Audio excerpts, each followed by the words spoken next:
Hello friends, it's Kayla and it's time for my first book haul of 2023. As usual, we're gonna be fighting with the sun a little bit. She has a temper today. She's coming in and out. You'd think this many years into booktube I would invest in like lights or a filming setup that doesn't rely on natural light, but I refuse. So here are the 12 things that I bought in the last month. Did I buy them all? I did, I bought them all. I think there's like 5 to 10 other ones that I don't want to spoil because they'll be in an upcoming vlog and I don't want to ruin that TBR. So I did buy more than this, but these are the ones that I'm choosing to share with you today. Some that I've already read include Sore Heart by T. Kingfisher, which is about a young woman who loses her husband and she's living with her husband's family and they want to like give her as if she's property to another family member. They're being extra controlling. She decides to end her life when she pulls out the sword to thrust it in her body. Let's say magical genie kind of pops out. Not really, but that's the vibe.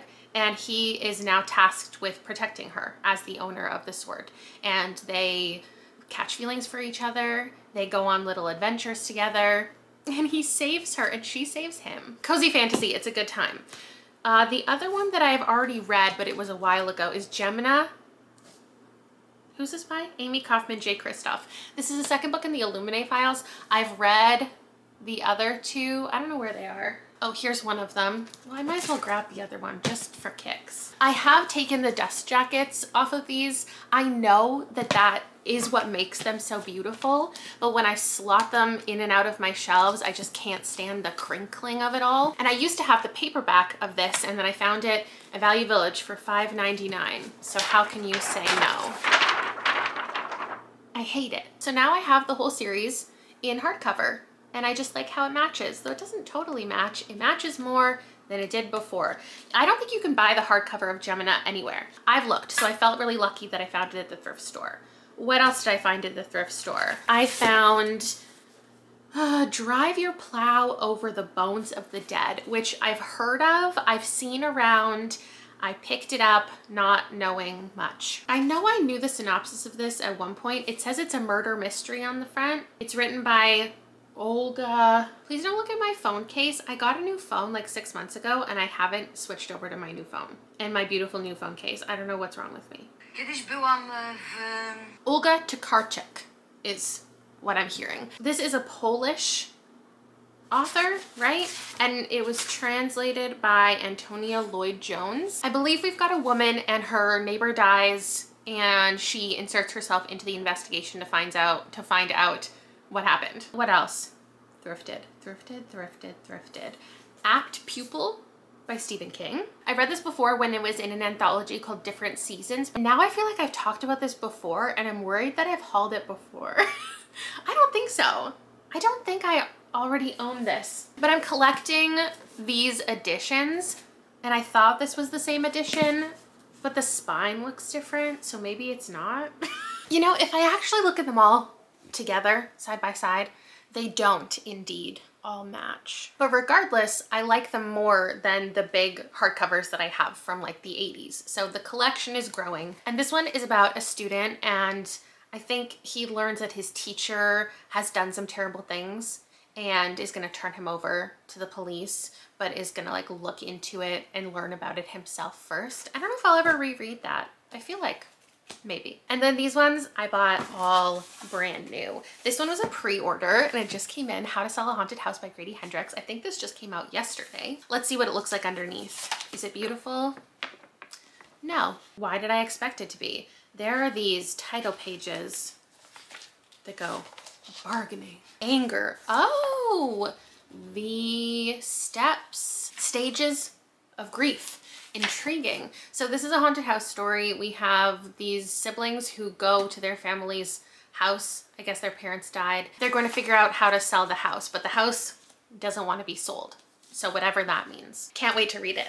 I also picked up Highly Suspicious and Unfairly Cute by Talia Hibbert. This had a little like $10 sticker on it at Indigo. And though I did not like Chloe Brown, and I probably should continue in that series before picking up YA romance from her, because like, when do I read YA romance these days? There was just something about this that was calling to me. It's set in nature. We have a character who works in social media. We have a character who has OCD, and I just thought it would be an interesting story of representation that I could enjoy. I haven't read it yet, but we'll see. I also grabbed Just the Nicest Couple by Mary Kubica. This is Mary Kubica's 2023 release. This author's really a hit or miss for me, and I never really read the synopsis before picking up the latest one. I know I have at some point. I'll just read the first of 2 paragraphs. I've talked about how I don't want to know much about books this year. We have a man who's missing. His wife thinks he's blowing off steam at a friend's house. They had a heated fight the night before. Then a day goes by, 2 days, 5 days. Jake's nowhere to be found. Something is going on behind closed doors that nobody would ever think. Another thriller I grabbed is this one, Someone Had to Do It by Amber and Danielle Brown.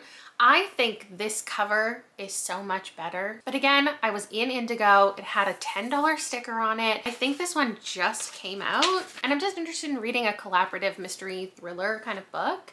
I think we have 2 women in like high society, influencers, models, whatever. One of them is jealous of the other. One of them has a secret. They're thrown together in a variety of ways. And I don't know, maybe they're gonna tear each other to pieces. Also, while I was at Indigo, they really got me. I feel like I do most of my ordering these days online because when I go into the store, I just can't stop myself. And that's especially true when I saw Tread of Angels by Rebecca Roanhorse. I really enjoy this author's writing. I've never given her 5 stars, but I consistently give 4. And so I thought I would reserve this at the library like at some point this year. It's her latest fantasy novel. And I thought, like the rest of them, it was like a big 400 to 500 page fantasy novel that I was gonna have to really invest my time into. Lo and behold, I see it sitting on a table, and it's this little, like, this is my favorite size of book. These tiny little hardcovers that are usually reserved for like memoirs and manifestos. So I just grabbed it. It's an exactly 200 page fantasy novella, which just sounds like a great idea. We're in a town called Goetia, and it's segregated by ancestry and class. We have 2 fallen sisters bound by blood but raised in separate worlds. Their father dies and they're reunited. One of them has great beauty with an angelic voice. The other one is racked with guilt for having left her sister behind. Then one of them is accused of murdering a virtue, a member of the powerful order of the archangels that rule Goetia. I think that's just enough for me to know to get into it. So I'll be reading that. Another novella I picked up is Binti by Nnedi Okorafor. I know I read a bit of this to you in my like TBR for the year because I'm reading this for a video in a couple months, but it's a coming of age story in space. That's all I need to know. First book in a series. Another sci-fi first book in a series is this one, Gideon the Ninth by Tamsin Moore. And this one I also showed in my 2023 reading plans, or I didn't show you because I didn't have it yet because I pulled it out of my members TBR jar, which controls my reading every single month. I'm actually going to be reading this month because the other book that I pulled out of the jar isn't going to arrive in time, and I don't think there's an audiobook, so I have no way of accessing it. But this one I found at the bookstore, and it's thick and it's set in space. It's funny how people get like mad at each other for how they pitch this book. It's probably one of those really genre bending situations where you can't really define it with just one explanation. But I've seen people like pitch it to me, and then people respond to those comments and be like, no, that's not what it is. It's a murder mystery. It's a space opera. It's about necromancy. It's about politics. It's about lesbians. It doesn't matter the pitch because I'm already reading it. Like, I'm not somebody whose experience with a book is impacted by like what I thought it was going into it. Like, even if it's not what I expect, it's still like the book stands on its own as an experience. So even if the pitch has me like confused, once I actually read the book, because I'm reading the book regardless, I'll figure out what it's about and then I'll be able to tell you. And the last thing that I picked up is Kaikeyi. It's by Vaishnavi Patel. I got this from Book of the Month because I got my mom for Christmas a year-long membership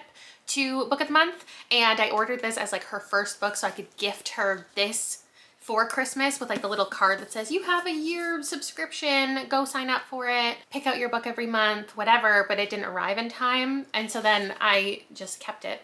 I was already planning on stealing it from her after making her read it to see if she likes it, but I will still give it to her after I have read it. I have no idea what she ordered as her January book. I'll have to inquire about that. But this is my friend Jenny's like favorite book of the year. And like, honestly, okay, you all know I'm doing the booktuber favorites thing this weekend. None of the books here are in that video. I don't want to spoil what my TBR is for that video quite yet, but this is one that I was really hoping I would get to read, and it was on quite a few people's favorites, but not the people who had the most in common with me, which is how I decide whose favorites I read. I really thought I would be reading this. I thought I'd be reading Babel. I thought maybe I'd be reading Ordinary Monsters. I was really looking forward to prioritizing some big, long fantasy that I knew would be on people's lists, but they just didn't end up on the people's lists who had the most in common with me. So anyway, I will be reading this someday. I know it's about gods and kingdoms. I'm assuming this is our main character's name. I may have heard about this book plenty, but did I ever really listen to the pitch enough to remember it?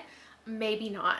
Oh yes, they're trying to secure her into a marriage of alliance. She's desperate for independence and discovers her own magic and like makes a life for herself. The king must decide if resistance is worth the destruction it will wreak and what legacy she intends to leave behind. So that's my final book of the haul. A perfectly reasonable sized one this time around, I think, because I do have plans to read all or most of them, and I know when I'm going to read them, so it's not, maybe a couple of these will sit on my TBR shelf for years, but not the majority. And this one can go straight onto the red shelf, as can this one, as can this one. So I win. Thank you so much for watching. Let me know if you have read any of these books or you plan to, and I'll talk to you down in the comments. Bye.